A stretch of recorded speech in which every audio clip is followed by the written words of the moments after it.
Hello, and welcome to our next installment of our featured presentation. Over the past few years, we've heard a lot of discussion about resiliency. The topic is a key element of who we are as the City of Ann Arbor. For this installment, we decided to focus on the resiliency of some of our community members. We have 5 examples of individuals or organizations who have weathered the storm through the pandemic.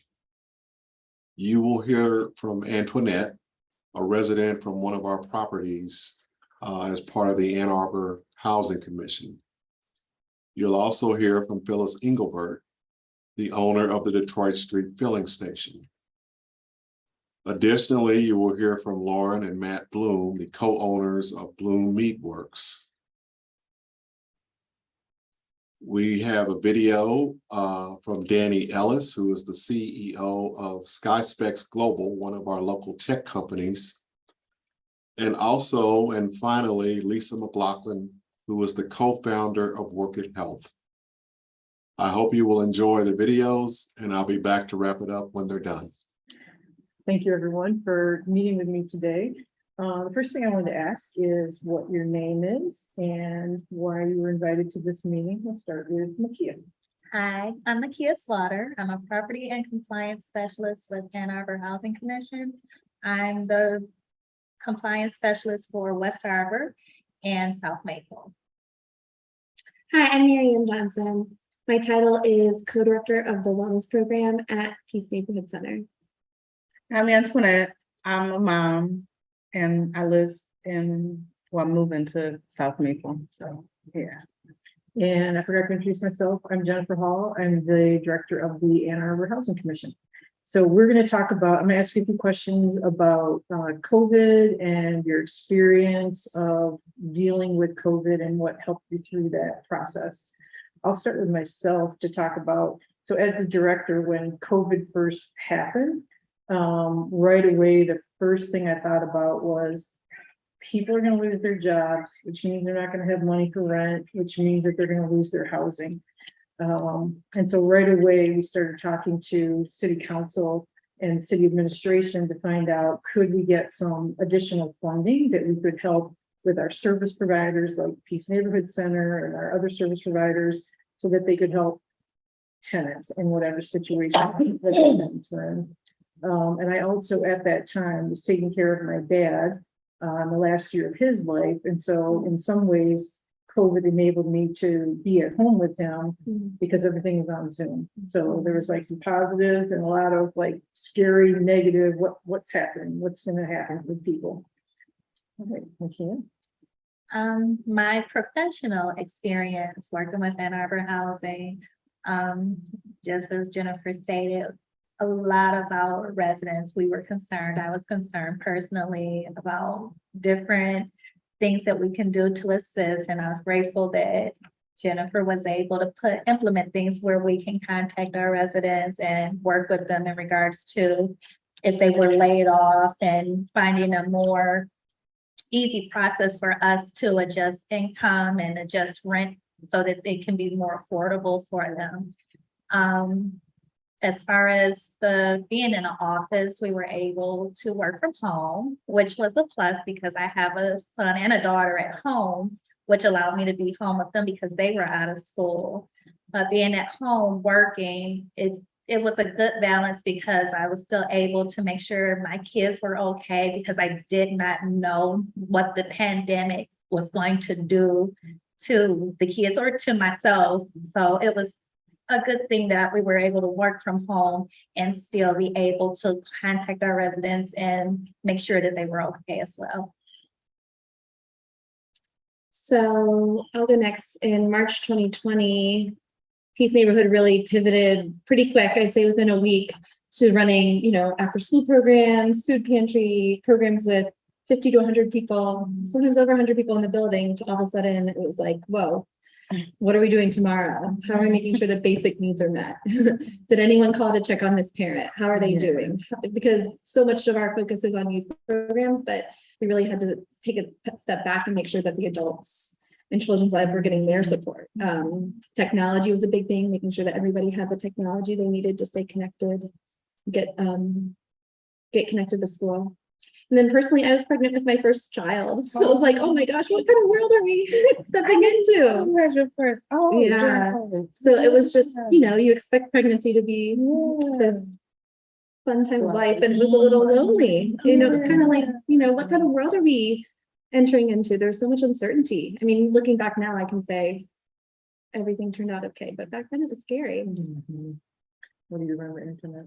Well, I remember it was turned my world upside down completely. I felt like everything that COVID affected in the pandemic affected me in it was the kids, they couldn't go to school no more, not necessarily even school. They couldn't go to daycare anymore. And it wasn't that they couldn't go to daycare. My ratio by how many kids I have would either be over the ratio, or they could take a couple of them, but not all. So it was, I had to stay in the house now. I had to depend on, and I'm a real prideful person. So for me, having to depend on unemployment, and even just having to depend on it, hoping that it came on the card because I would just see so many people like, did your money come? Did your money come?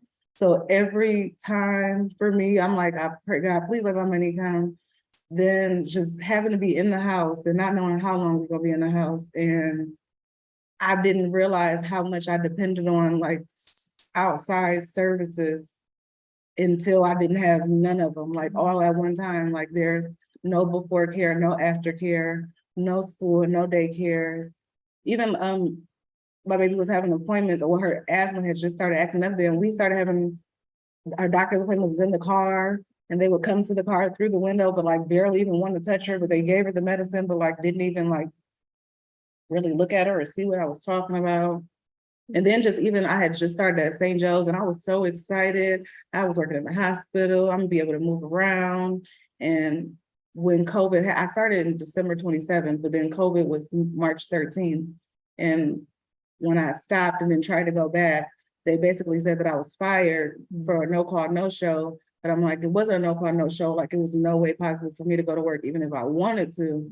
So even that, I've been still fighting, trying to get back into there. But Tell us about, how many kids do you have? I have 6 total. I have 5 inside the house. So I have about 12-year-old, I have my 9-year-old, 7, 6, and a 4.5-year-old inside the house. And during COVID, all of them were in school, other than 2 of them. My Tiante, he's 7, it was his first year of kindergarten. I had to stop him. He's in kindergarten again now. So now I have 2 kindergartens because he didn't do kindergarten during COVID, just trying to get him to do kindergarten on a tablet when he plays on a tablet for his entertainment. It was the moment he woke up and knew that it was time, that he would just cry. And then they would do this thing in the morning, go around the thing and say, my name is whatever, and I'm however you feeling. And every day, Tiante, you better not say you're bored. Because he would say every day, my name is Tiante and I'm bored. Don't say you're bored, Tiante, say you're happy. And it just was just a fight with him every single morning, I would have to sit with him the whole time, because if I walked away at any time, he would swipe off and get on YouTube.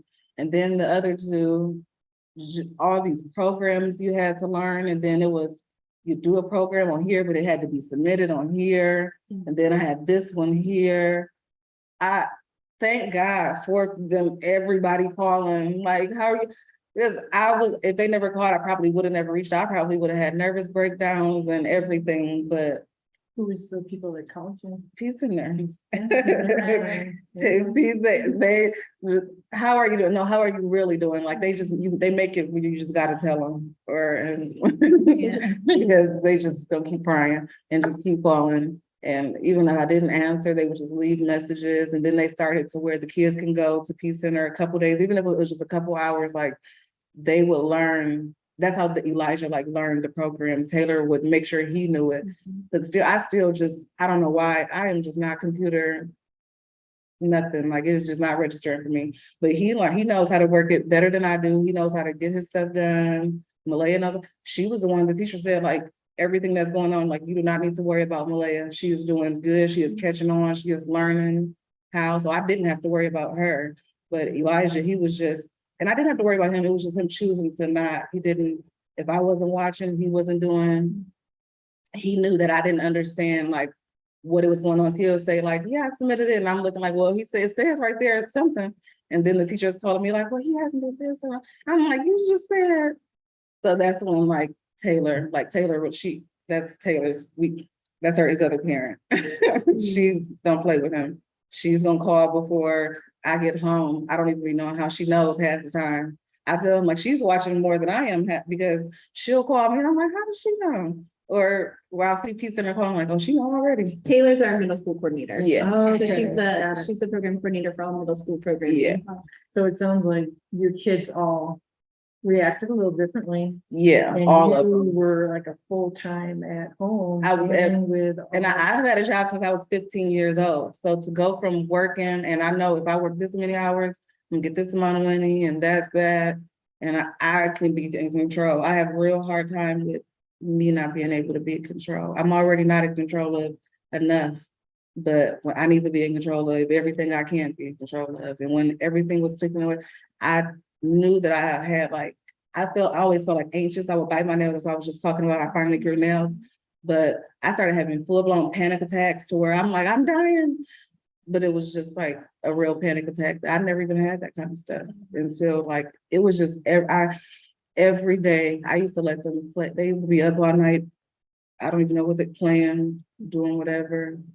It was just everything. It was miserable. Like, And where did you live? Where were you living when COVID first started? I was living in Ipsy, but that's like, I still was driving out here every single day for the kids to go to Peace Center. I just wanted them to go to Peace Center. I would stay at the Westgate Library over there until they got out of Peace Center. And then we didn't see our house for a long time. The kids used to say, like, every time we come here, it's nighttime because we would leave in the morning and it would be night out. Then when we come back, it would still be night out. It wasn't until COVID till we really started seeing the house. It was, we had to stay. We would have to leave at 6. I would have to be at St. Joe's at 8:30, but I would have to get Elijah to Abbott, Elijah and Malaya to Abbott. So they would go to early care, but then I would take the little kids, the little angels. And the traffic was the biggest thing. I would be sitting in traffic for so long every morning. And then I got off at 4:30, so we'll be sitting in 5 o'clock traffic. It was just in the car a lot. Wow. At Westgate a lot. So when did you actually move into an Ann Arbor Housing Commission property? In April of 2021. Oh, okay. Yeah, I was on the list. And I just always I knew somebody was gonna get me into Ann Arbor. I was not looking for nowhere else. Just Ann Arbor. I knew I would get over here somehow. But then I did. I was on the north side at first, but then the house we lived in, it was having structure issues. And then we moved in the hotel, then we moved where we are now. Now we're moving again, but it's okay because it's the last time. It's okay. When you met Nakia, who you'll be Yeah. property. So what kind of services, you talked a little bit about some of the things that you worked with Peace on.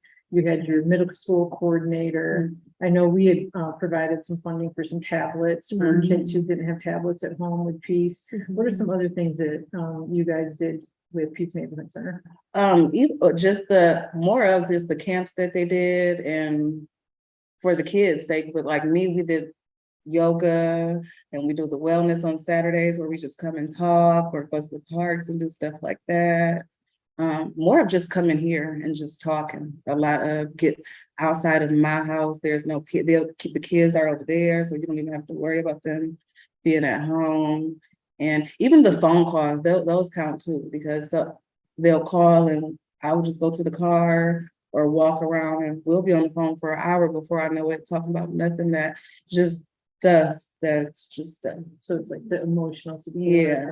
You just know that they coming, even if I'm still prideful. I don't know when that's gonna stop, but I just know they still just gonna call. And nobody else. I'll just tell Peace Center though. Like, they ain't gonna let me do it. And so from Peace's perspective, like what did you see were the most important things that the families you worked with, what did they need during that time period? Yeah, so I think back to March 2020 feels like so long ago and also like yesterday. I know. Yeah.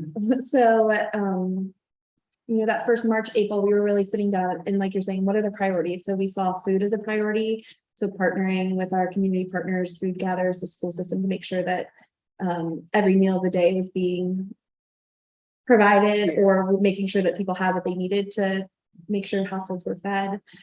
Technology was a big need, just making sure that was our only way to connect. I mean, there was a month there where I think everybody was shut down. You know, we were even staying home most days of the week. So food, technology, making sure childcare needs were met. So many families we work with are essential workers that there wasn't a choice to stay home. So how can we help families problem solve to make childcare work? And just making sure housing, more of like we do so many enrichment activities in a typical summer after school programs. And it was really a pivot to make sure that basic needs were met. And in that time, it was so many resources like everywhere. It wasn't really for me.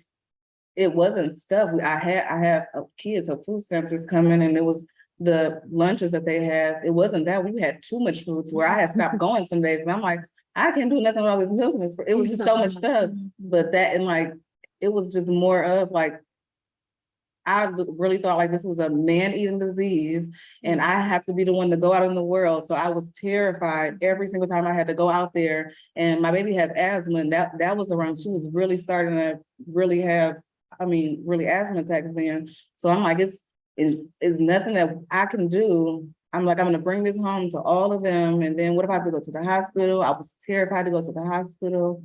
I really just thought we was gonna die. I really did. It was just, I did not think the way that they was putting it. Then you go to the store and like nobody is talking, and like it was. I'm now looking at it now. I'm like, oh my God, I was so dramatic. But I just didn't. I didn't know what was going to happen. I didn't know if all of us was going to make it. I didn't know what was going to happen. Any little cough, I'm like, oh, it was just so scary. Just everything. And I'm already overthinker, so that was just too much for me. And we're actually sitting in Peace Neighborhood's Wellness Center. Did this come out of COVID, or was this here before COVID?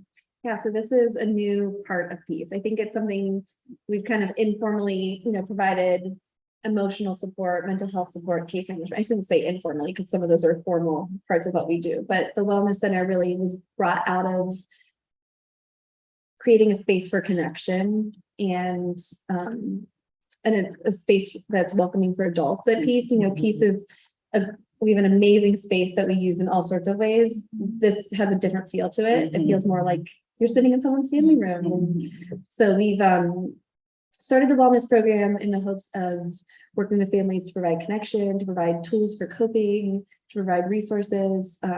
Our programs are going to span from adults to children. It sounds like you said you're doing yoga. Yeah, the yoga on Wednesdays and the Saturdays.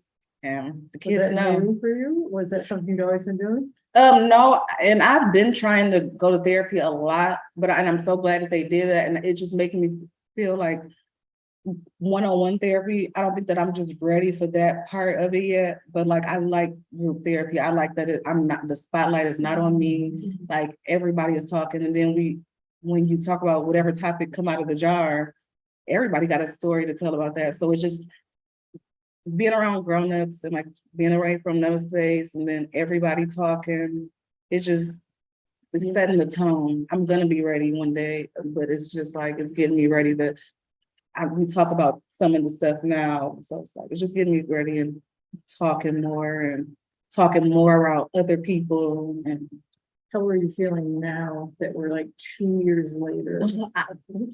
yeah, I feel like a new woman. I feel it helped. I didn't realize that it was like helping me. At the same time, I was panicking so bad that I was just missing like this little stuff that I was getting. Like the time with the kids, like I promise I didn't realize I had that many kids until we was locked in the house every single day. I'm like, what? Wow, I got to get y'all under control. We got some work to do, but just like it forced us to be around each other, and then we just had to learn how to be around each other because we just had to. And now they don't bother me. I know that we got to go outside and play. I got to put stuff inside the house that they can. I got this big roll of paper, and they just put it on a ripped piece of paper and tape it. And we got so many artworks around the house, but it just made me learn how to, and that was good for me. I needed to learn how to deal with my own kids. I don't think I knew how to deal with my own kids. Now I just know how to I got to be ready for them I know they come home at 3 o'clock, so I need to have a nap and cook the food and have something to do. So it just made me learn how to I guess, be more structured, make up my, because I had to start making lesson plans or like make my day to where I finally got over like, okay, we're gonna be in this house. It ain't gonna end. I used to, okay, next month, every time I will be watching, it was like, okay, we can ready 6 more weeks, we'll be right. Finally, when school started, okay, we're gonna be in this house for a whole nother year. And then it just started, little by little, start getting better. Then stuff started opening up, and then piece by piece, it worked out way better than I really thought I was gonna die. I'm not, I really didn't know. I thought, I don't know. It's just, and my son, he just made me realize he do need to do other things. He said he don't want to be around his brothers, and he wanted to be around his own friends with none of them. And kids do, especially kids when you have a lot of them like that, and he always got to take one with him, or they always in the same area. He missed that, and he a lot. Now he got other problems, but he don't. It's not like he hate his siblings no more. It was like he was just, yeah, he gets to go to his own middle school, then he go to Peace Center, not on his own day, and everybody just get their own way, and it just worked out. I think the world realized like how much we needed stuff, and they gave us stuff, at least for me. So it's better. It's so much better. Was there anything else, Nakia, that you noticed with the tenants that you worked with? Working during the pandemic, some of the residents that I did meet with, it was like you said, panic. And, not knowing what's about to happen. A lot of the residents were worried about their housing because their unemployment wasn't coming through, or, like you said, they did have food, but a lot of people had the same mindset that you have. Like, I have to work. Oh, Makia, my money is not coming in. I can't get you the verifications that you need, because they know the process that Ann Arbor housing requires for us to change the income. But it was more or less working with the resident is personal. It was fulfilling, and I apologize, but it was hard listening to the struggles that the residents was having, and knowing that I could go home and didn't really have to worry about those particular ones. But at the end of the day, and what I always tell my residents, I'm no different from you. I feel the pain. I've been in a situation where I needed help, and just being able to just listen to them, it made such a big difference to them. It was like, sometimes they'll be standing up going, I need to talk to you. And I'll be working, but I'm like, okay, because I felt that I needed to give them that personal time, because it made a difference, and they could go back home, or even if they had their kid with them, the kid would sit on my lap and just want to hug or something. So it was working. It was really personal, me being in the office and being available to them, not only in the aspect of, oh, she's the lady that does our paperwork. I was that lady that, oh, let me go talk to Makia. And I look at them as my little sisters or something, and just kept it on a level where I wanted them to be comfortable with talking to me about anything. Even if I couldn't help them, I knew how to get them to help. So that made a big difference to me, just knowing that it wasn't about the paperwork. It was just about me listening to them and just helping them and directing them, and they could walk away and say, okay, I'm not gonna cry anymore, but I'll give them tissue if they do, and I'll wipe your eyes, and I'll listen to whatever you had to say. So that's what, just being in this setting, or my job is just, I love people and I love helping people. And this is so gratifying to me, just to see the change of a lot of the residents from then and where they are now. So, because some have moved away, some have been on a job and got promotions, and I keep cheering them on to keep moving, because It was definitely a wake up call. Yeah. Like some people it was, and some people it wasn't. For me, it was like, oh yeah, I got to figure out I'm not to get through school, because the next pandemic comes. I don't want to be here, or it's just, I don't want to be. I don't want to be just stuck in this. I want way more than this. I just know that this pandemic really like, oh yeah, you can't be sitting around depending on people, or way, and it's real life out here. It really is. Yeah. Right? That was my next question is like, what have you guys taken out of this last 2 years of this pandemic? It sounds like you felt like you had a lot of growth in your personal goals, in your family interactions. Is there anything else Yeah. you want to share? Just that it just made me just wanna, now I don't be so like, oh, I gotta go see the kids.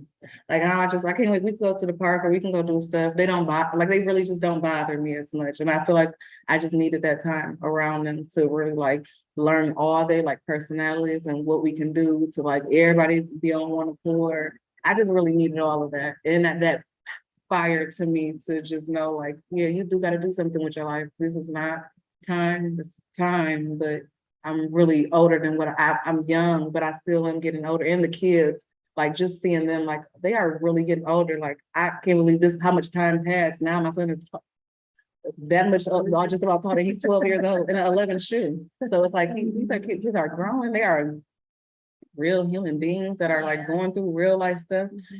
And I'm like, I am really an adult. Like I'm supposed to be the one that they come into. Like I gotta get my stuff together because I gotta be ready for them to come to me. So it's just a lot.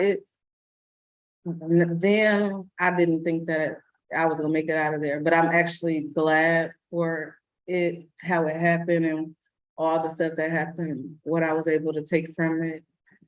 I'm glad for all that. I don't feel like I never was worried about losing my house. That was never, it was, the money was there. It was just, I needed to get out of the house. Like I said, I didn't realize how much I depended on talking to other older people that's adults, and I don't like hang out or nothing like that. So going to work and then people at the store and those people I really depended on that, and I didn't even realize that. I heard, is it true that you won an award this year? Yeah, they tricked me. Did they tell you that part? Tell us about the award. It was a Mother of the Year award. It was supposed to be a Malaya Day award. I don't even know how now I'm like, I didn't even think that. I knew that wasn't. We're like, Internet, can you come to Peace? We want to give your daughter. Make Yeah. sure everybody, is camera ready. And I'm like, I was doing a shift, so I'm like, I was gonna get her a little shirt to wear, something, do her little ponytail. I'm like, I couldn't get her a shirt, but then they came. Y'all know, they know. But yeah, I have them. So I can tell you why we gave the award. Yeah, sure. Antoinette, we just have watched her put one foot in front of the other and take one day at a time.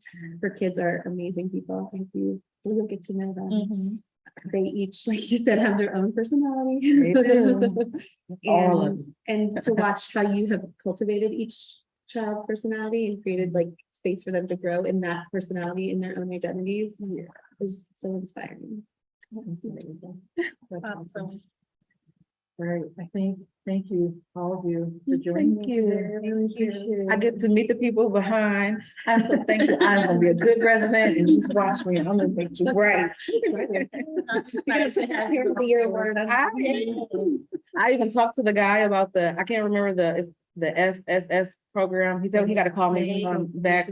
But yeah, so like, he's got to explain it to me more, but from what I keep reading, and it keeps coming in my email. So I'm like, hey, this is gonna be good for me to look at this. Yeah. But what I got from it is when my rent goes up, it'll still go up, but most of the portion will go to where I'm saving it and building the escrow. And then they even said I can still get that and the first time buyers program. So I'll have two things and like an income tax refund. So Yeah. I can buy a house. Absolutely, that's the point of That's a it. lot of people's goals when they And get I'm in the just- program. You have to. Don't play. You can't play no games with me. No. Just like my kids, you can't give me no inch. You gotta, Right. Hi there, I'm Sarah Higgins. I'm the Director of Operations for the City of Ann Arbor in the City Administrator's Office. And we're producing a feature on downtown resiliency. And we have asked Phyllis Engelbert to join us today. She's the owner of the Detroit Filling Station. And we're going to ask her a few questions. Welcome, Phyllis. Thank you. Thanks for being with us. Could you tell us a little bit about yourself and give us a thumbnail sketch of your downtown business and how long you've been in the city of Ann Arbor? Sure. I came to Ann Arbor in 1981 as a student at the university. I've lived in Ann Arbor most of the time since then. I raised a child here, have a home on the north side of Ann Arbor. My background is in community organizing and writing, and I entered the world of food in 2010, doing a series of pop-up meals. I'm vegan. My business partner at the time also was vegan, so we began experimenting with that. Those experiments led us first to opening a food cart, which we had for 2 seasons, 2011 and 12. We opened our first brick and mortar in Carytown called the Lunchroom Diner and Canteen in 2013. We opened the Lunchroom Bakery and Cafe in Huron Towers Apartments on the north side of Ann Arbor in 2015. We opened Detroit Street Filling Station right down here across from the Farmers Market in the heart of Carytown in 2017. And at the beginning of the pandemic, we closed the Lunchroom Diner and Canteen, but we are preparing to open a small music venue called the North Star Lounge, basically right next door to the restaurant, right next door to Detroit Street Filling Station on the corner of Catherine and Fifth Ave. And it looks like you're joining us today right out in front of Detroit Filling Station at 300 Detroit Street. That's correct. And you have outdoor seating right next to where you're talking. Yes. So we have seating on 2 sidewalks and on our patio. We're situated on a corner that's basically a triangle. At this point, we can seat up to 80 people outdoors, and that is the only seating that we have. We have not yet gone back to indoor dining. Can you tell us a little bit more about how the COVID-19 pandemic has affected your business? Yeah, it's affected us a lot, and I think in a lot of ways that probably will be somewhat permanent. At the beginning of the pandemic in March of 2020, the first thing that happened was our sales were cut in half overnight as people stopped dining indoors.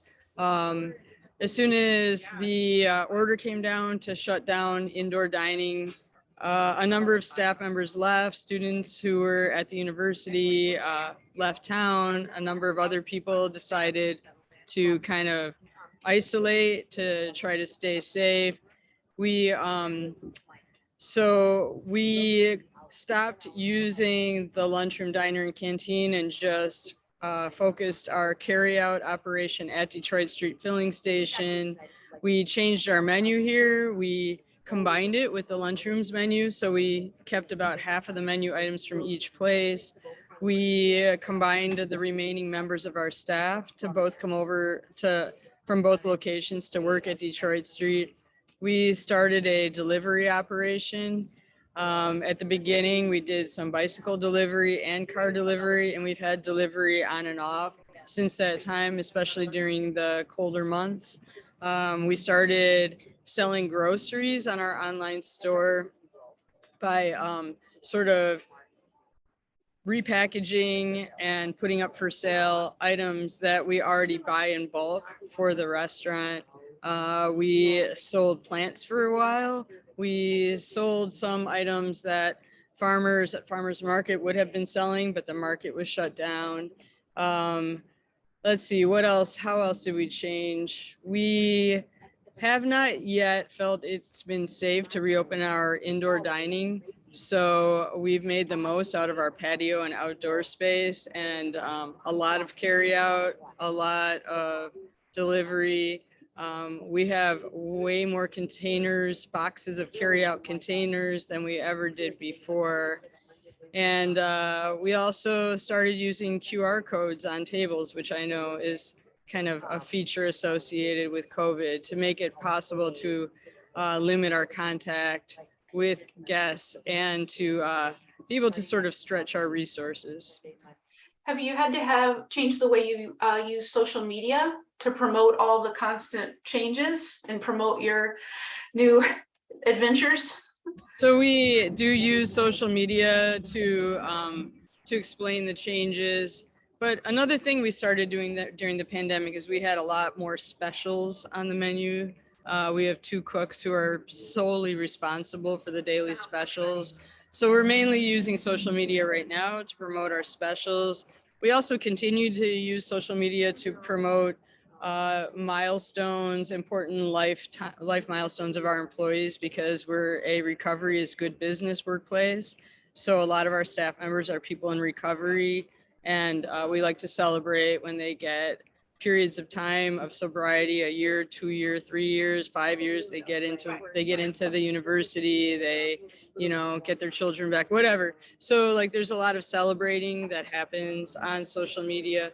I also started a blog through the pandemic. It's called Detroit Street Dispatch, and you can find it on our website.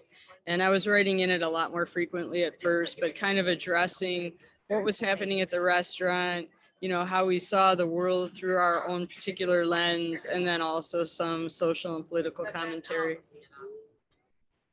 Has there ever been a point during the pandemic where you thought you wouldn't survive? Yeah, early on, it was really questionable, especially the first couple of weeks when we saw our income cut in half, but we still had all the same bills to pay. And so there was a period of time when we couldn't pay our bills, and we were trying to figure out, what do we have to pay, what can wait, you know, what will incur late fees, what won't. And then we kind of pushed through that period. And then in the fall of 2020 was when some of our staff members started to get sick with COVID, and there was no vaccines yet, and there was still a lot of unknown, and there was a requirement for anybody who had spent time around that person to have to quarantine for 14 days. So there was a period in November and December where literally half of our staff would be in quarantine at any given time. That was tough. It was hard to run a restaurant. We were paying them all to stay home in quarantine and kind of draining our bank account in the process. What survival strategies were effective for you? So we have done a number of things ourselves, but we've also taken advantage of the government programs, the Paycheck Protection Program and the Restaurant Revitalization Fund have really been critical to our being able to get through this time. Inside the restaurant, given that we didn't have dining, we kind of spread out workstations. So once we kind of went through the first couple waves of people having COVID and all the quarantines, we decided to spread out and keep people apart from each other. And we bought a bunch of new prep tables and basically moved cooks out into the dining room and into the lounge. We scheduled people in teams and in pods. We had it so that very few employees ever came in close contact with each other. Most people either didn't see each other at all or only saw each other from across the restaurant. You know, when one crew would leave, they'd leave 5 minutes before the next crew would arrive, so that if somebody else did get sick, that we would have a lot fewer people who would have to quarantine. Other survival strategies have just been like the various things that we put on our store to sell, the communication with our customer base. And I know this isn't like monetary survival, but we kind of reached out into the community to try to help. We gave away a lot of free food to anybody who asked at the time. We still give away free groceries. We've done a number of things to help support teachers and healthcare workers, just like out of solidarity for what they're going through. The entire time we've been trying to be very responsible and not contribute to the workload of people in the healthcare system. So we gave out maybe 170 $50 gift cards around the holidays to healthcare workers, and have donated food a number of times. And these kinds of things also, they helped us survive in that, you know, we're part of a community, and by sort of contributing and giving to others, it helped us feel a sense of mission and a sense of importance. And also, you know, it just strengthened our own sense of self through this whole thing. Thank you for doing that. I know our community really appreciates you, and it adds to our overall resiliency. Thank you. Do you feel that you've had a support network during the process? Yeah, I would say that there's some other small business owners in the area who I've talked to regularly, and sort of we've helped support each other, emotionally through all this and with ideas. My staff has been really great about all of us supporting each other. We've done a lot just to keep up morale. Our specials cooks also make special desserts anytime someone has a birthday. So there's been a lot of birthday celebrations at the restaurant. Again, the government support we got in the form of the loans and grants was super helpful. And like our other purveyors, our other small businesses that rely on us and we rely on them, like the Brinery, for example, and Michigan Soy Products, and the vendors at Farmers Market. I feel like we've all been each other's support network.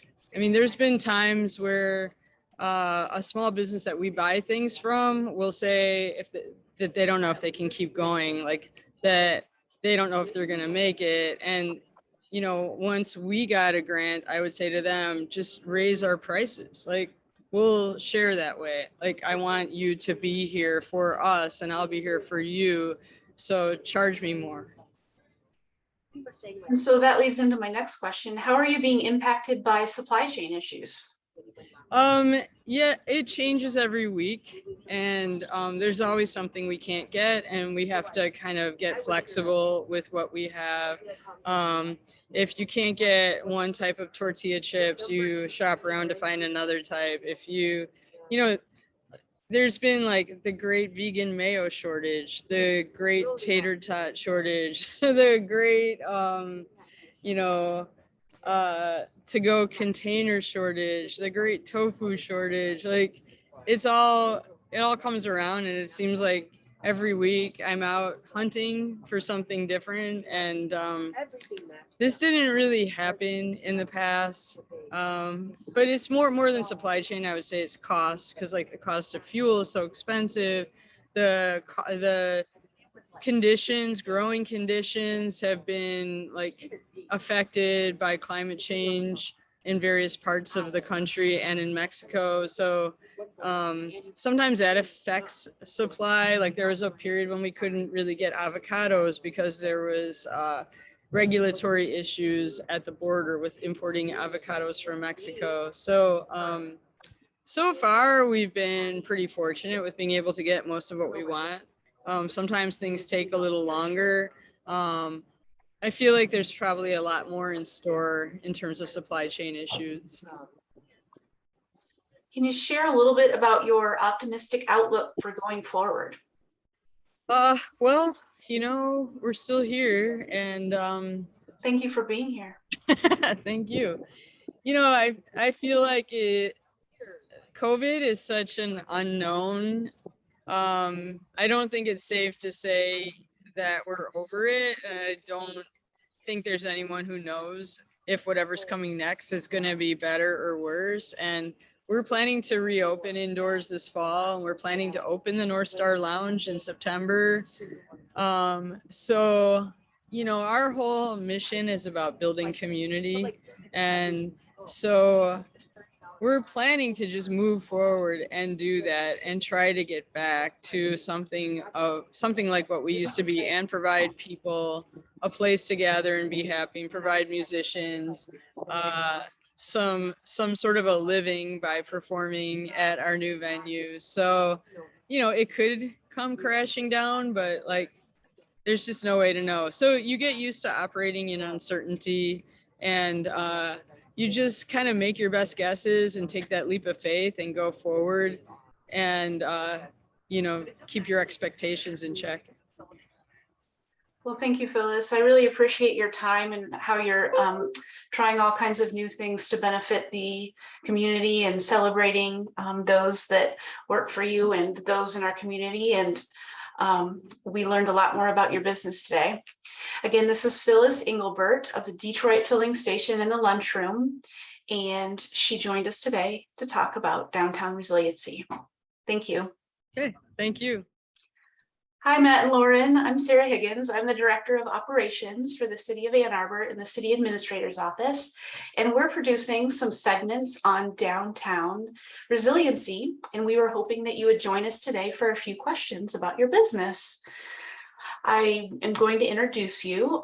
You're Matt and Lauren Bloom, the co-owners of Bloom Meadworks, and you're located at 100 South 4th in downtown Ann Arbor.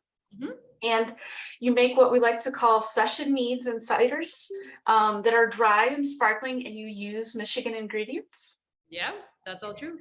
And you have many weekly events like board games and pop-ups that join you.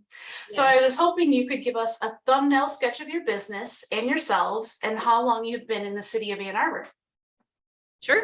So you covered some of the basics. We make session meads and ciders. Our primary ingredients are honey for the mead and pressed raw apple juice for the cider.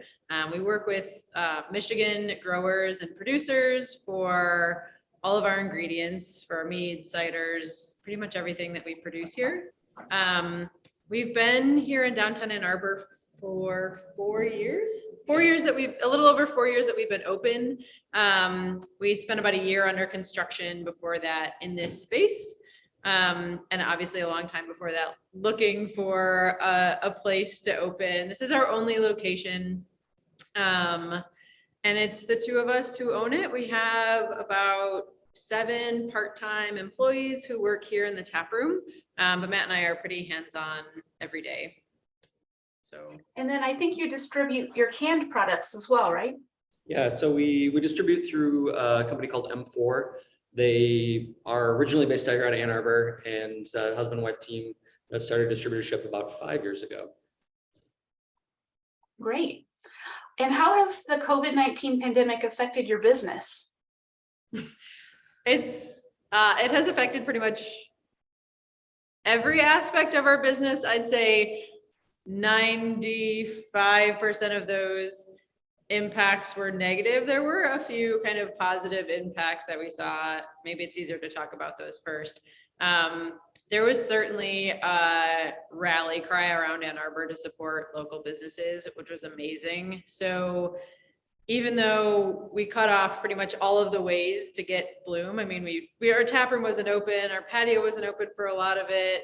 We were restricted to kind of to-go, local delivery, things like that. People like showed up in all the ways that we made available, which was so cool. People gave us a lot of ideas, let us know what they were interested in, and were really responsive. So I think that was really positive to see the community supporting each other. And then can distribution did go up a bit during the pandemic, just because if people were looking to drink, they were doing it at home usually rather than out in establishments. The rest of it was pretty tough. We only closed down completely for a couple weeks while we reconfigured, and then went through just so many iterations. We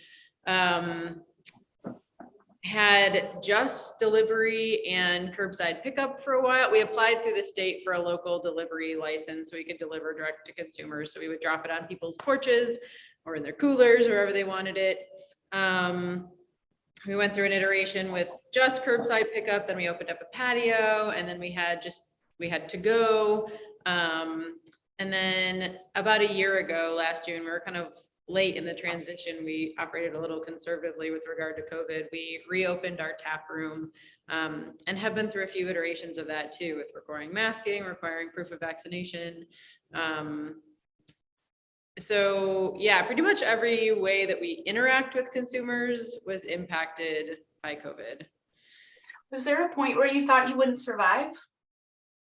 Oh yeah, many points. Did you feel that way? Yeah, definitely. The transition to go was, even though we were able to maintain decent raw sales numbers, like income numbers, our margins were materially different. And that material change in margin really impacts how the bottom line works. And our bottom line, we're a young business, so we're still working towards achieving like a good profitability and long-term stability, especially, now 2.5 years ago, whatever it is roughly.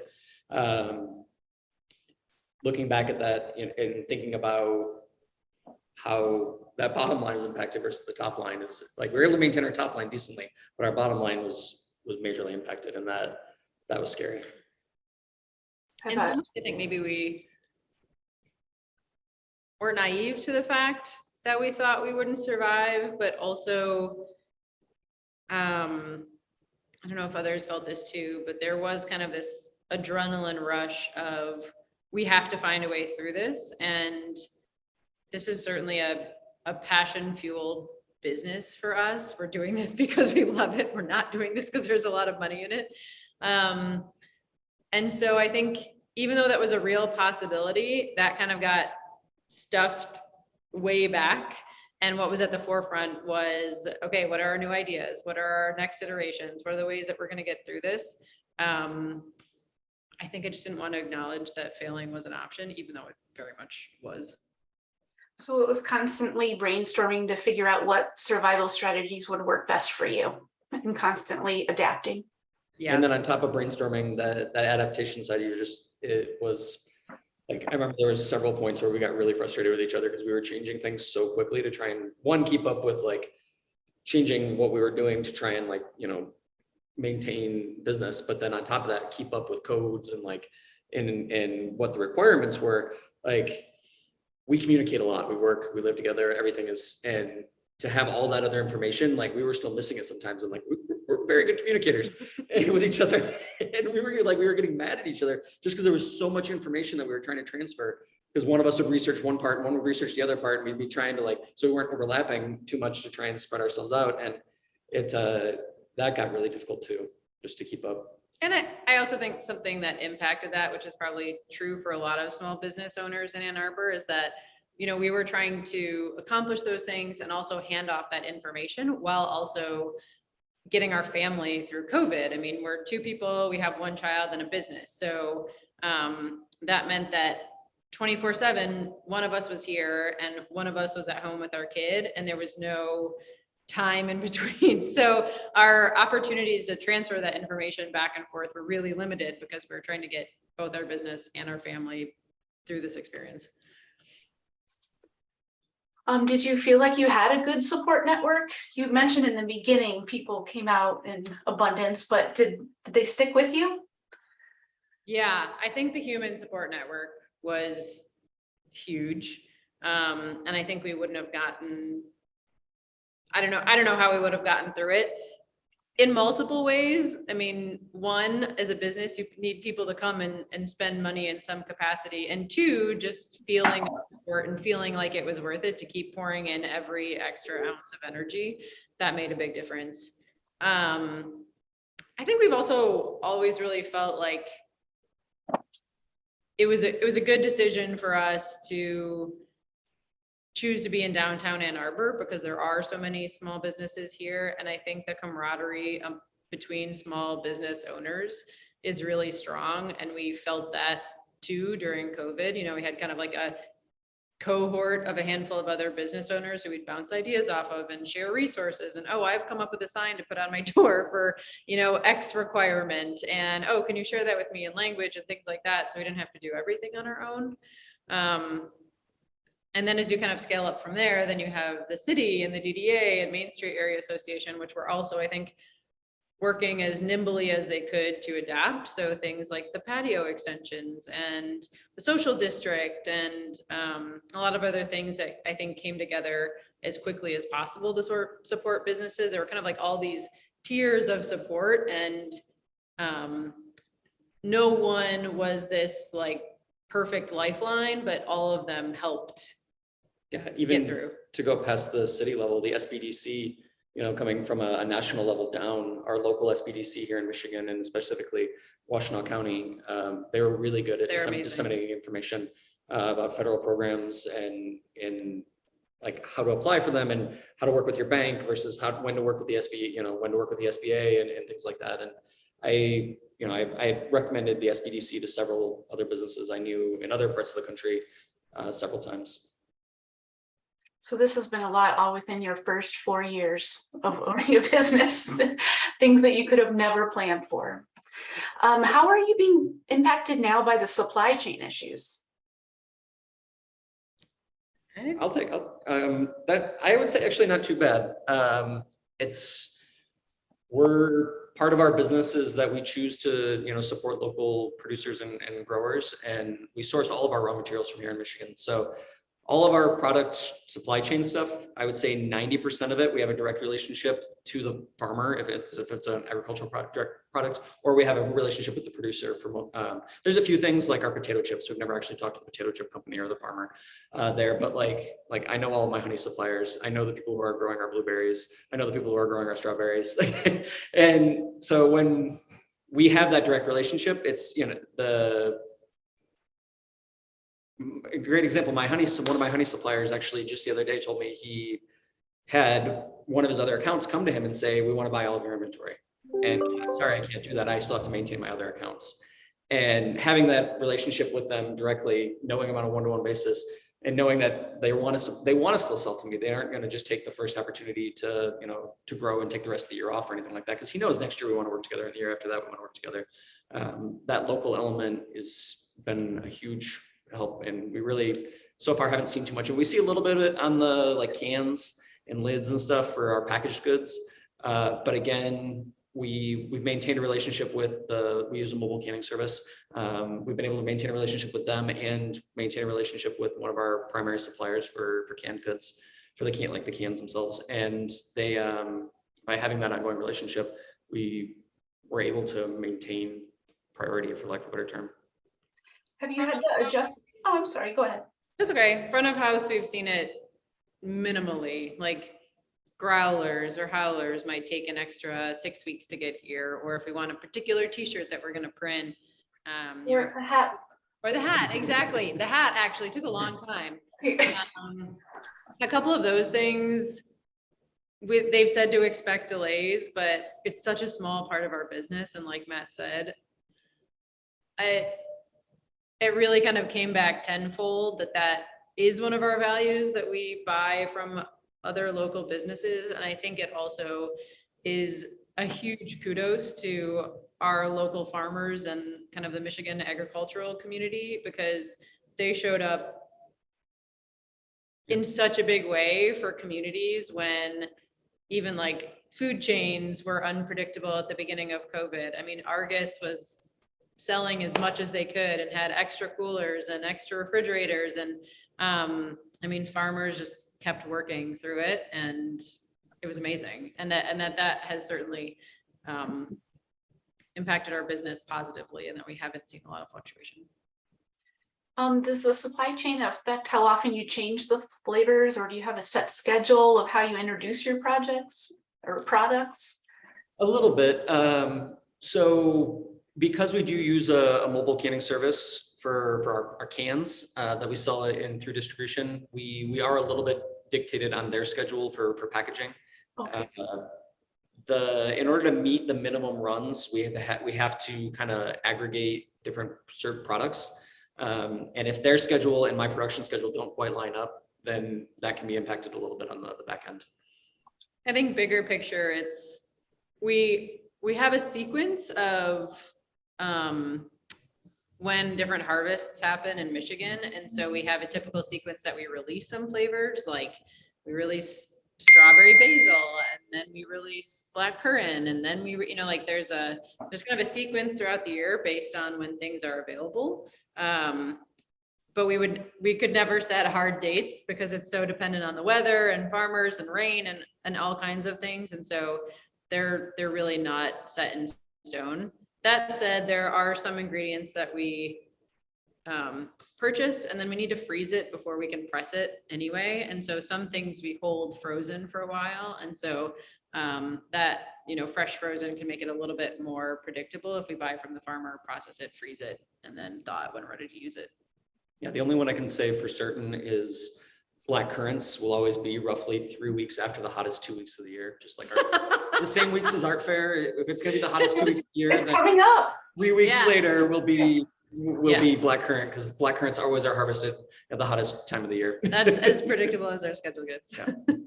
Have you relied on social media a lot to go along with the changing times and the updates? I know I follow you on Instagram and I know you're on Facebook and you have wonderful posts, but I just wondered how you had to change up your advertising. Yeah, social media is, for me, it's a bit of a tricky beast. It's this like incredible way to connect with people and have these conversations and share information. And generally it's kind of free. But it also requires a lot of energy and a lot of time. And so it's kind of balancing how much energy do we put into that versus making sure the tap room's running smoothly and that, you know, we're harvesting ingredients and all of these things. So, you know, we've had to adapt like everybody else. Instagram and all the other platforms are moving toward video. And so, you know, we do try to roll with the tide a little bit, but not to the extent that it pulls us away too much from what really is our work, which is making a locally sourced, refreshing beverage.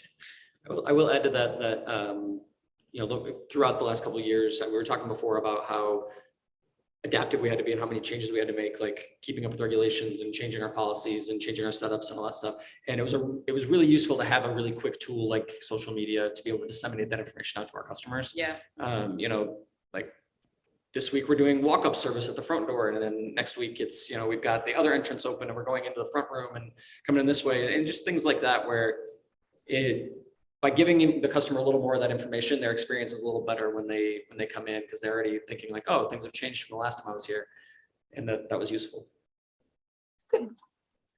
Well, both of you seem very positive. Can you share a little bit about your outlook for the future? Yeah, I mean, I think we've seen throughout this that people in Ann Arbor have stayed dedicated to supporting their local businesses, and people have remained curious. Even if their habits have changed, their buying patterns have changed, people are still committed and curious and interested in new things. And so I think that's really comforting to us. And I think we just love what we do so much that I can't imagine doing anything else. So like, we will find a way to do it. I think maybe earlier we glossed over a little bit. We talked about so many of the things that made dents in helping to get through. I think that in some ways overlooks the fact that part of our survival, this really depended on federal loans to get through this. I mean, that was a huge piece of the puzzle. That was kind of like the supporting foundation. And then we tried to come at it from all of these other different ways, like, you know, community support and things that the city implemented and, you know, iterating over and over and over. But it was kind of built on this foundation of federal loans. But because of those, I think we do feel really confident in what's coming. And yeah, I think we still feel as committed as we always have, and the community seems to be responding to that and echoing that. So that's how I feel moving forward. Yeah, I second the passion for the community and not just our local community of customers, but like I was talking before, the supply chain community that we work with. And I think that really keeps me optimistic. You know, it's not like I'm talking to a farmer or a beekeeper or anything like that, and they're like, oh snap, I don't know what's going to happen next year. Where we're going to be. Like, you know, they're talking about yields and you know, bee health and things like that. And those are the conversations we want to hear. And that makes it easier when, you know, you get done with them, you know, driving home or whatever, and you're thinking about it. You're like, oh yeah, like, you know, that's great. Like we're still going to have apples coming in. We're going to have peaches and pears coming in, and those things are critical to what we do. I think if those conversations were more gloom and fear type conversations of like, oh, we might lose the farm and things like that. And I'm not saying farmers aren't struggling. Most have a tough go, but you know, I think that helps shed optimism into what we do here. Well, I really appreciate you guys spending some time with me this afternoon to tell us about your downtown business. This is Bloom Meadworks, 100 South 4th, downtown Ann Arbor, and they've been resilient throughout the COVID pandemic.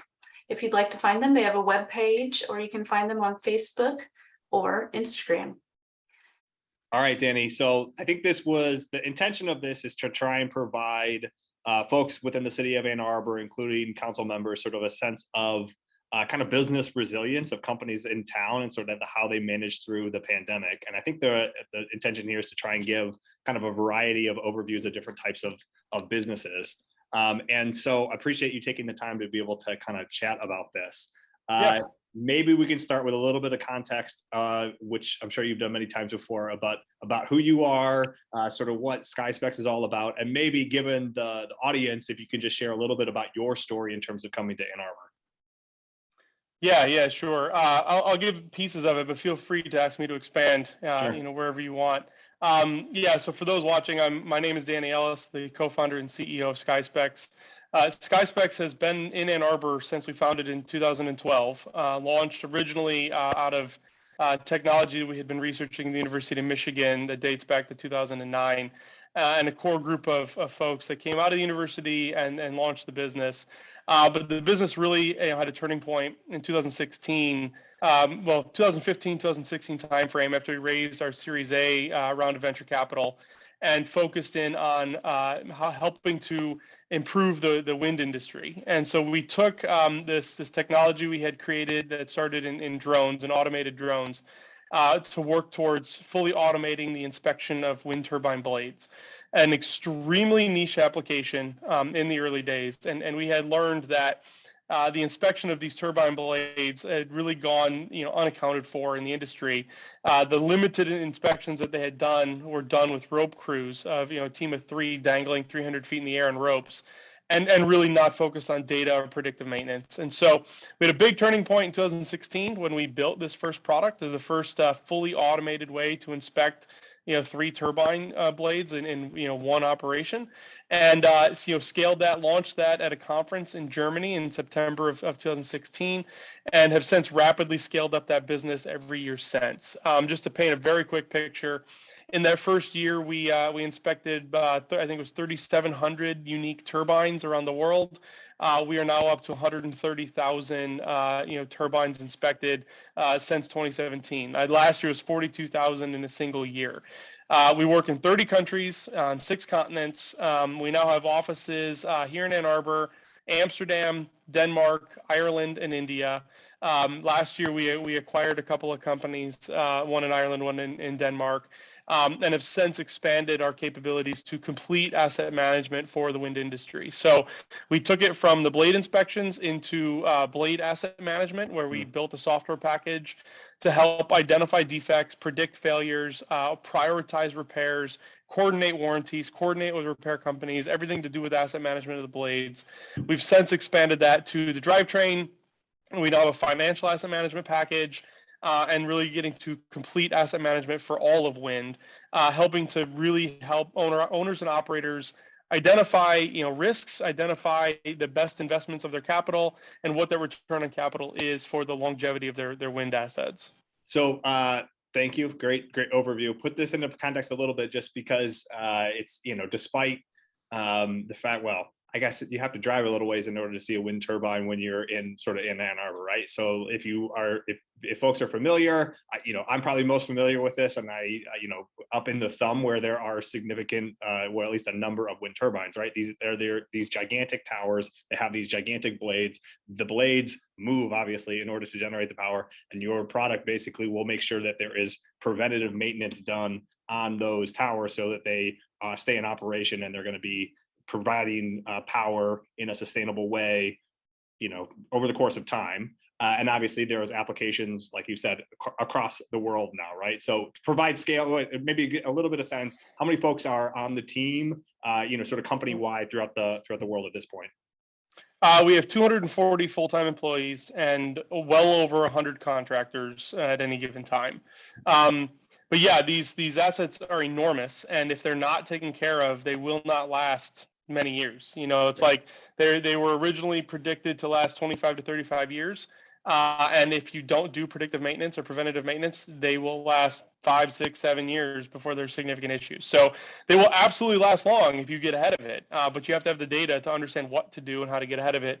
That's where we've stepped in and created that data pipeline and understanding. But yeah, we have, I think the last I looked, We have employees in 35 different states, plus, the offices I previously mentioned, and, growing at a fast pace. And, specifically to the pandemic, we were 55 employees prior to the pandemic. So a majority of that scale has been since January 2020. So let's talk about that. I mean, everyone was sort of navigating the pandemic differently. You guys have operations throughout the world and in various places, and obviously different countries that sort of responded to the pandemic in different ways.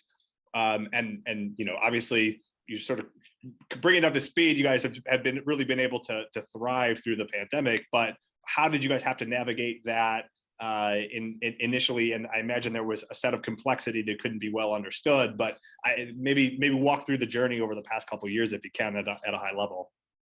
Yeah, I'll be honest. Some of it is luck. You can't discount that. We were lucky to be working in critical infrastructure. We were lucky to be working in environments that are inherently in the middle of nowhere and can be done with a single person. So when we were sending people out with a drone to go to a wind farm, they've been working socially distanced since the beginning. They're out there by themselves in a field. So that part wasn't that difficult. We got lucky. Now the difficult parts, we like every business, we kind of paused for a minute. We put a hiring freeze on from like March until July of 2020. Because we're just trying to assess like what's happening, where's the world going, what do we need to do. We were very fortunate that our European office in Amsterdam had already been set up and operating.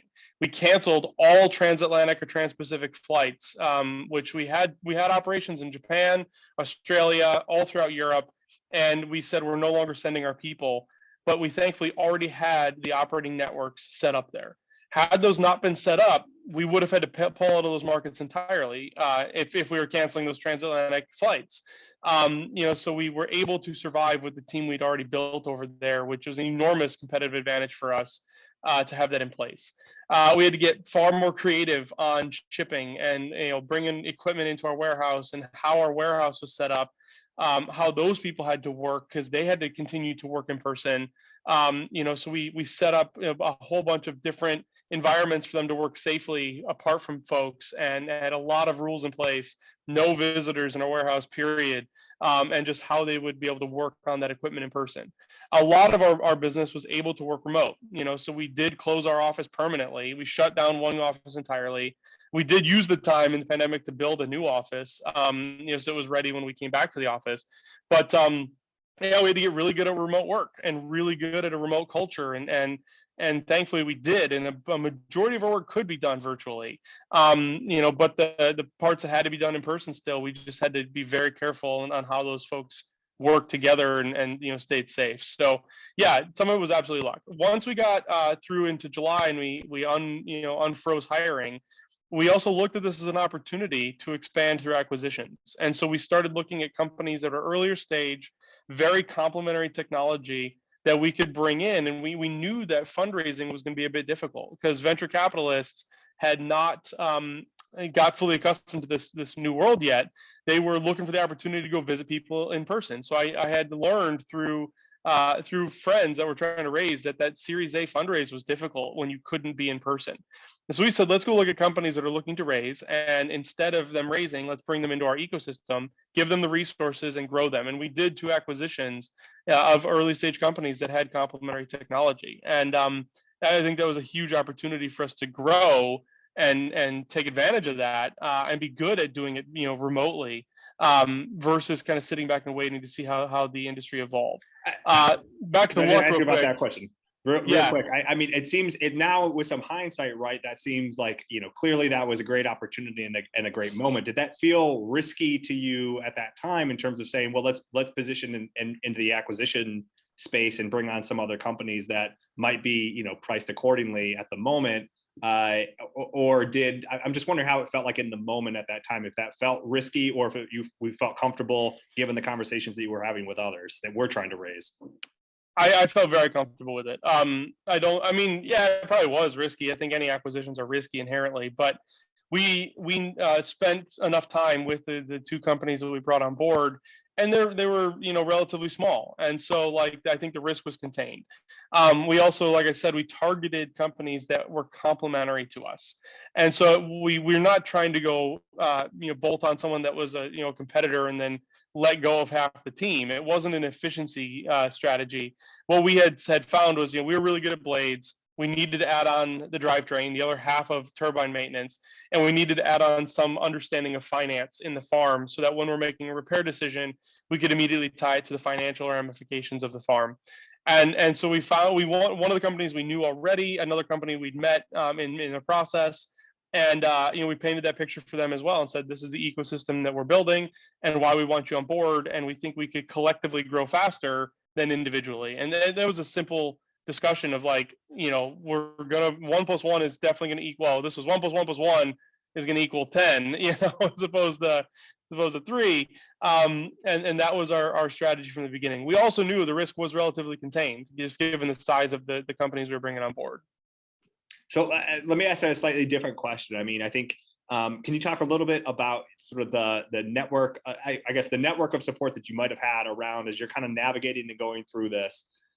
Who were the types of people, or, you know, who you feel like you could sort of reach out to in those moments of uncertainty? Like, what are those advisors that you would have, or folks that you could try and call on during moments of time that you're sort of questioning things or having to go through that kind of stuff? What does that look like for you as an entrepreneur? For us, I mean, I'll go back to the luck real quick. We raised our Series C round of funding of 17 million, December 28th, 2019. We had one board meeting in January, and then the rest were virtual, you know? So we raised at a critical time, and that is sheer luck because nobody was predicting the pandemic.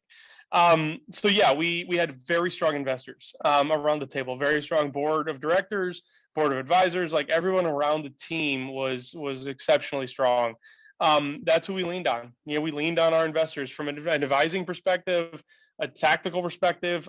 You know, we called on our investors to help us with acquisitions, and like, you know, we're effectively acting like venture capitalists in a way when doing that. So it's like, help us with that. And they, you know, they had people on their team to mobilize and do that with us. So yeah, I honestly can't imagine where our business would have been had we missed the fundraise, had we been caught in between fundraises, or had we been 5 years earlier. Like, I truly believe 5 years earlier, we would have gone out of business because we would not have had the opportunity to go to the conferences and meet the industry. We were in a position, we knew the entire industry. And so we were able to go sell to them virtually. Had we not known the entire industry, selling to them virtually would have been very hard, if not nearly impossible. It would have just, you know, timing is everything here. And sometimes you just get lucky with your timing. Well, maybe let's bring up to speed and look a little bit ahead, right? You guys announced not too long ago another really significant raise, and congratulations on that. I'm curious where you sort of look at going ahead. I mean, obviously you've been able to not only sustain but really accelerate your own sort of growth throughout the pandemic at a variety of reasons that you sort of outlined. I'm just curious where you're kind of, what the trajectory looks like and where you sort of are angling now looking ahead. Yeah, absolutely. Yeah, we raised a very significant financing. Once again, kind of lucky in the timing where the markets have gone recently. We closed an $80 million round of financing led by Goldman Sachs in April. And we've been talking to a variety of private equity folks ever since we announced the acquisitions in April of 21, and setting up for that. And you know, the big difference here is we are global with multiple products scaling throughout the industry. We've got key customers, you know, all like the top accounts in our industry we're working with to some extent. And we are really looking out to how do we take those base products and completely revolutionize renewable energy. We are targeting, you know, complete asset management, as I've said. We are moving deeper into wind, you know, really across the board, and getting more involved with the financial players of wind, you know, the ones that are bringing capital into the industry. And ultimately, you know, how can we make wind the most affordable form of electricity? We're also looking at maybe, you know, moving into solar as well. That's always kind of been a question mark on the table. But even focusing on wind, it's just like, what can we do to make wind the most sustainable form of electricity moving forward? Some of that we don't have a control of, right? So some of that we are relying on the grid. We're relying on, some of the modifications that have to happen for renewable energy to be sustainable. But when it is, we want to be there to make sure that the assets that have been invested in are at top quality. And there's a lot of different varieties of, forms that takes.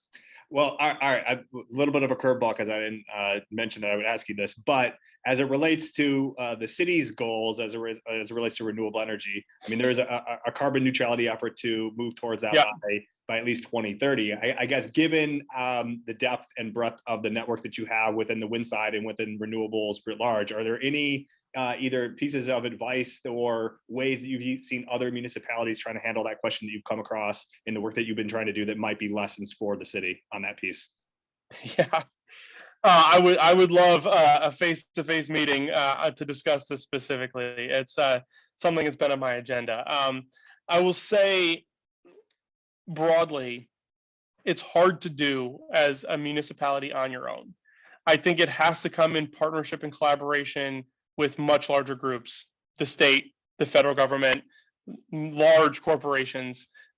There's only so many levers you can pull on your own in a municipality. It has to be integrated. So for instance, like there are investments that individuals can make on a wind farm in Texas. Sure, it's not directly making electricity for your home, but DTE does this already. It's like you can sign up for DTE to offset your electricity with investments into renewables, and they're going to put a farm up north somewhere. The farm might not connect straight to your house. It won't be in the city limits of Ann Arbor, but it is in a much broader partnership. There's a company called Arcadia Power that does the same thing at a grand scale. And our company, we actually offer incentives to our employees where if they sign up for Arcadia and they pay for 100% wind power, we will pay for the difference in the wind power versus their regular electricity spend. And our employees can sign up for that. We do it for all of our US offices as well, for our electricity. So that's where it's like thinking outside of the box, I think, is important. You're not going to get a tiny ecosystem of Ann Arbor to be able to generate all the electricity in city limits and do that kind of stuff. It's a much broader investment scale I think you have to look at. Other things that I think are very critical is making sure the grid and the infrastructure is there.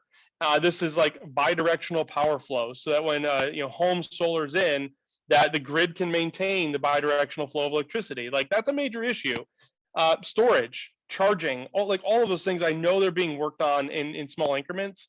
But I really think the bigger thing Ann Arbor can be doing is that broad partnership mentality of where can electricity be generated that is helpful to the whole ecosystem versus just within city limits. That's fair. Appreciate the perspective on that. I'm trying to be mindful, right? Because we've kind of covered a pretty broad range of things in a short amount of time, but I'm trying to be mindful of that piece as well. I guess any lessons that were key takeaways now that we have some distance in terms of where we were initially from the pandemic and kind of where you've had to go. I mean, were there any key takeaways for you as an entrepreneur and as someone that was trying to scale their business during that time that you look on, you're like, okay, that was a key lesson learned. I mean, you shared a little bit in terms of sort of some of the strategies and takeaways that you had, certainly from the acquisition standpoint, and obviously the luck being a part of that, but any other key takeaways that we may not have covered? Yeah, I mean, for us, and this doesn't apply to everybody, every business, but at least for the businesses that can support remote or virtual work, a key takeaway for us is like there's talent all over the world. And like I said, when we were 55 employees, a random guess, but I think like 50 of those were in Ann Arbor. 5 were remote, it wasn't very many. Now I don't know the exact numbers, but more than 50% of our headcount is remote outside of Ann Arbor. We're still headquartered here. People still fly into Ann Arbor. We are not planning on moving our headquarters anytime soon or ever. Ann Arbor is great for our headquarters, but the biggest thing for us was get really good at remote work and utilize talent globally. And that has helped us weather a lot of different storms. For instance, the just direct weathering of a storm is like if we get hit with a COVID spike here that shuts our office down, it doesn't shut down everything. It just shuts down this office. Even so, talent and employees, like they've really thrived on the flexibility. Many of us, myself included, have very young children. The flexibility to move your kids around to daycare or school or whatever you got to do, or school closes because of a COVID outbreak and now they're home and climbing all over you on a Zoom meeting. Like that flexibility for employees is critical, and that builds a much more cohesive environment to work in, and we took advantage of that. We're like, look, we know how to work remote. We're going to thrive on that. We will forever be a hybrid work culture now. We will never be permanently back in the office. I don't see the benefit of that. And I think like companies that are able to do that need to adopt that. Not everyone can. A lot of stuff has to happen in person, like for sure. But for those that can, I would plan on that being permanent, not something that's going to snap back. And then, we all have to ask ourselves, City of Ann Arbor has to ask itself, how are you going to manage commercial real estate then in that world? Like, it's going to be different. It's not just going to be back to full-blown offices that are 100% occupied at all times. There's going to be more flexibility around that, and I think that has to be addressed. Lisa, co-founder and co-CEO of Wouldnt Health. This is a topic, as we just said, about business resiliency. Do you want to maybe start by giving, as you always may have to, just a quick summary about who you are and Wouldnt Health, and maybe given the audience here, you can talk a little bit about your time in Ann Arbor. Yeah, so my name's Lisa. I'm a co-founder, co-CEO of Wouldnt. Wouldnt is a digital addiction care company that I co-founded with a friend in San Francisco in 2015 and moved to Ann Arbor in 2016 and have been growing ever since in Ann Arbor. We are a full-scale telemedicine platform that provides digital opioid use disorder clinical services and alcohol use disorder clinical services. And since the founding of the company, we've gone from just 2 founders around a table to over 300 employees and are scaling nationally. So now, in addition to being headquartered here in Michigan, we're in 18 other states, growing our clinical services model. And we work both with individuals in commercial health plans and Medicaid health plans to provide this care, with our primary client being healthcare plans. Awesome. Okay, so 18 states, 300 employees. Sense of how many of those folks might be local within Ann Arbor or within the Michigan area? Yeah, I think we're at about 60 that are local within the Michigan area. And the hope is to grow that over time, to have more, to have our full national, basically our care specialists and all of the navigators that work with members in the platform to be in Michigan that serve the whole platform nationally. So given the model and those that you're serving, how or did the pandemic affect your business, right? I could see it in a couple of different ways in terms of those people that might be affected by addiction. Maybe the pandemic affected or caused that to be greater, or maybe there were other effects that were not as clear or direct in terms of what that meant. But sort of how did the pandemic affect the work that you guys were trying to do, really, as you were trying to start to scale and kind of grow? This pandemic came in sort of, I don't know, out of left field. So I'm just curious how did you guys view that, and did it affect it in any way?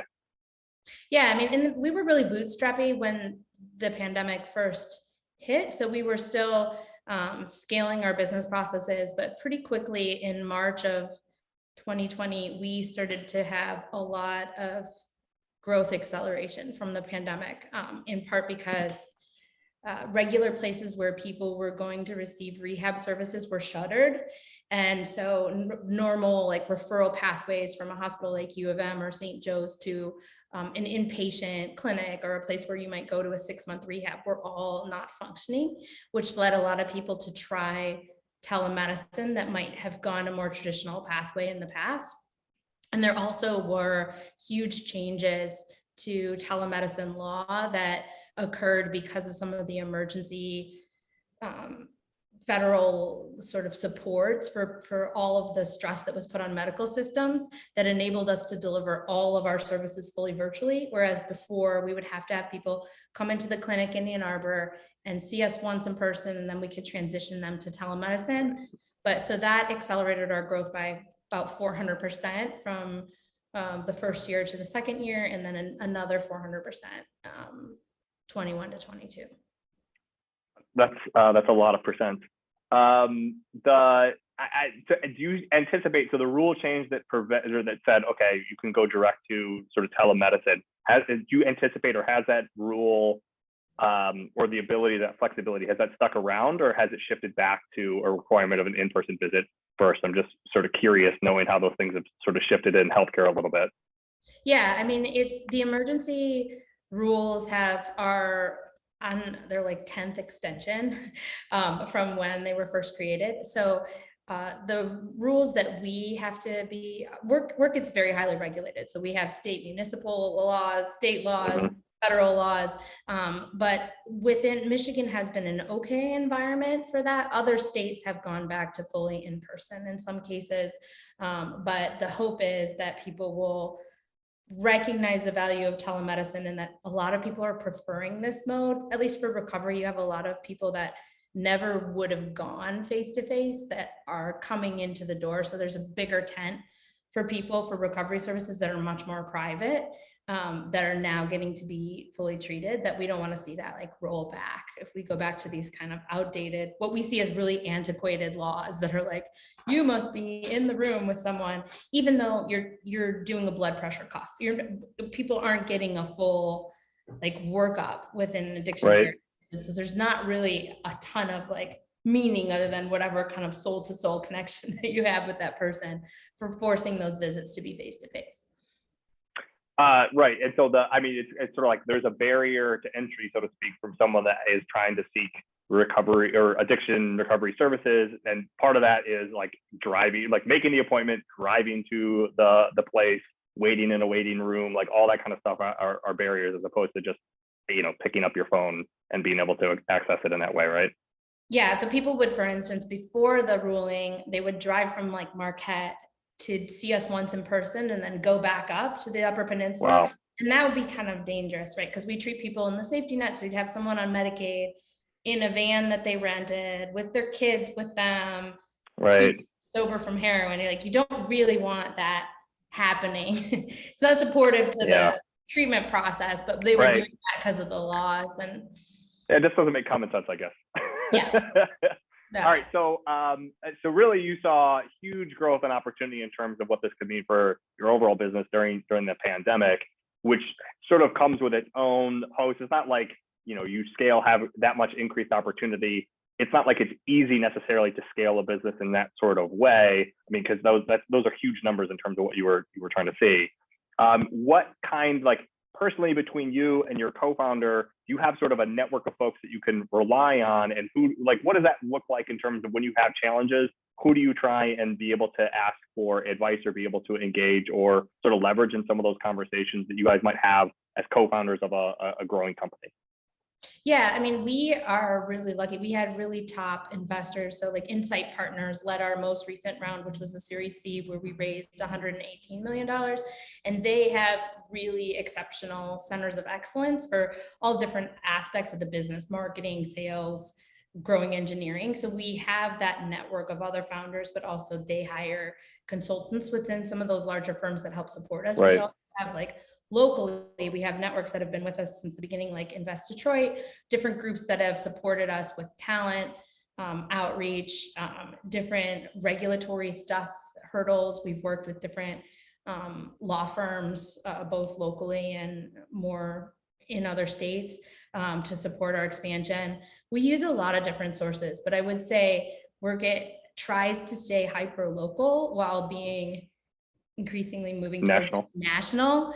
And that's a tricky balance. And so you need different types of support at the local level versus what you need to scale your engineering team, which we can use more of the national networks, but we always need a lot of local support to overcome things like hurdles. Like, still, it's very difficult for Workit to get in network with a lot of health plans in Michigan that are in the local prepaid and inpatient health plan networks have just kept us out for a long time. And that's been an uphill battle for us and something we found very frustrating because we are local. I am local. Like, I grew up in Ann Arbor, came back because, the opioid epidemic killed a bunch of my local friends.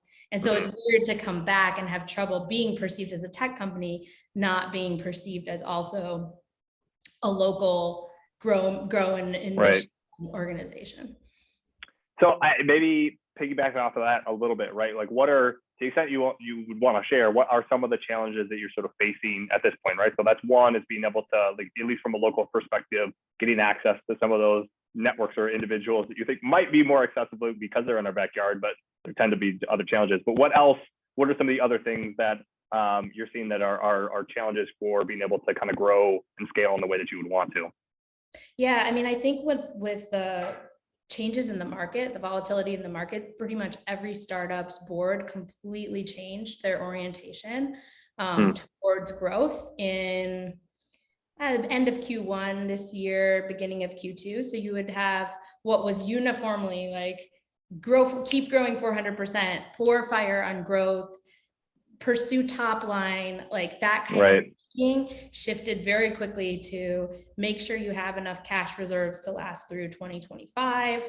A real new keen interest in margin that wasn't there before. So there's been like a huge change in the mentality and sentiment in our market, at least, that there's a correction, so that if a firm like Workit that raised at an incredible valuation should, or all of our peers are being encouraged to slow down growth, conserve resources, and make sure we have tight unit economics to make it through the long haul.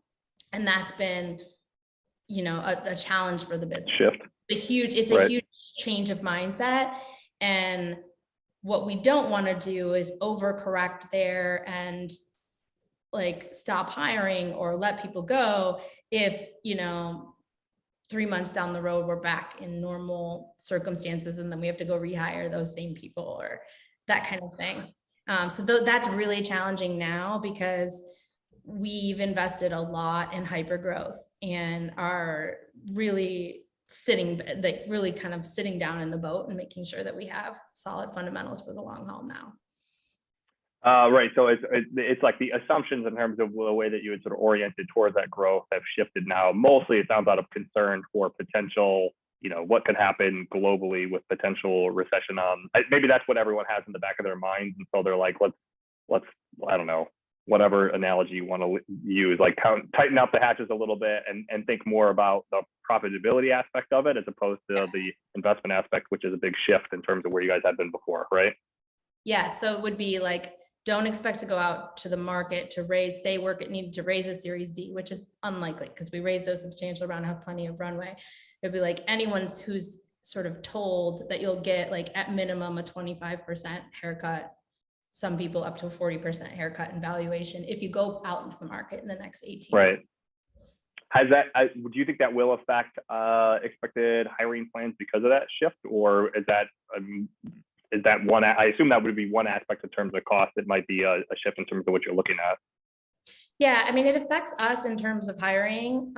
Workit, it's all like what the ability that we're able to grow is really hampered by the number of health plans we're able to get in network with. And we've done really well. So like in a state like Michigan, we're in like 85% of the health plans, right? Unfortunately, we treat a lot of people in the safety net and we have trouble getting coverage for that. And that's going to continue to be a big part of our business and what we do, because a lot of people aren't super gainfully employed when they get sober. They might get on a commercial health plan, but when they first are getting sober, they might have just lost their job and they're on Medicaid. Right. So those are definitely factors that are leading us to slow down.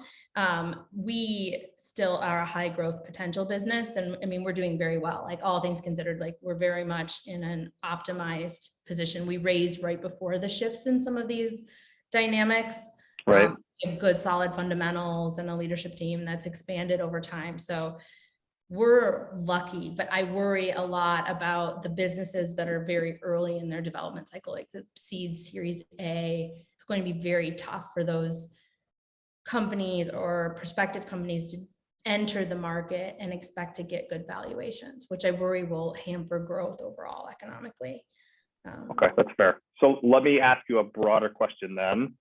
Given, thinking about this from a little bit of an Ann Arbor centric perspective, but even kind of going back to 16, you sort of come into Ann Arbor to be able to kind of grow your firm or grow your company. And you've seen sort of even changes between then and now, and all things considered. And we talk a little bit about where things are right now. I mean, do you have any thoughts or advice that the city or Ann Arbor as a region should be thinking about, either as it relates to where things currently are with the market, or even given your experience,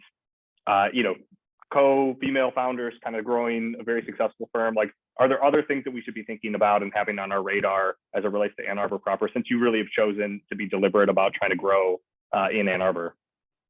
Yeah, I think that for maybe different strategic advice for different phase companies, but I would say for the companies that are stabilized like us or SkySpecs, just making sure that we weather this growth period, which would have been our key hyper growth moment, but is going to be hampered, I think I don't know how best cities or counties could support that, but certainly in the retention of local jobs that we might have to let go of. I don't know if there's anything that can be done there. But that's something that where we know that the job creation potential for the company over time is huge. Like we can have over time, we expect to have thousands of employees, right, in the next 2 to 3 years. But like what that timeline looks like, I think that companies will need support that normally wouldn't, that are flush with cash just because of those dynamics.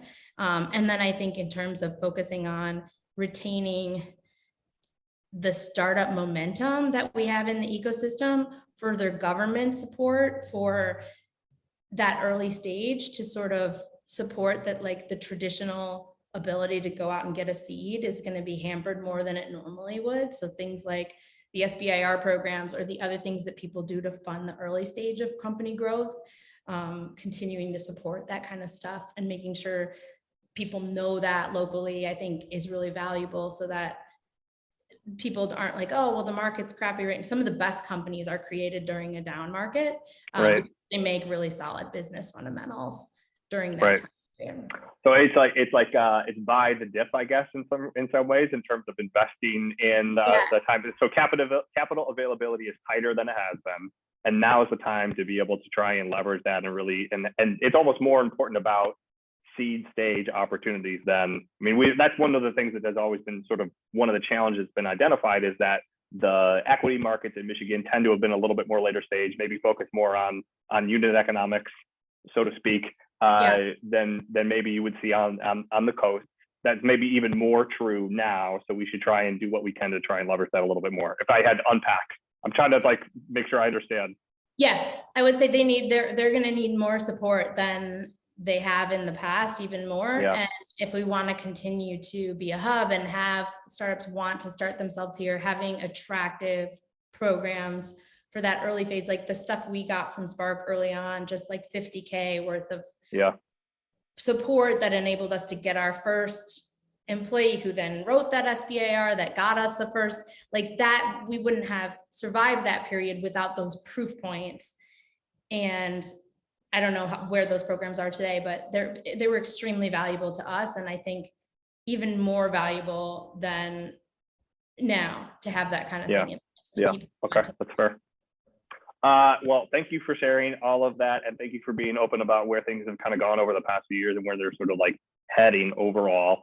And I appreciate your perspective on this. And I think it's something that I appreciate the city being able to kind of have a little bit of an insight into the conversation. So thank you for letting me interview you for that. Any final thoughts before I stop the recording?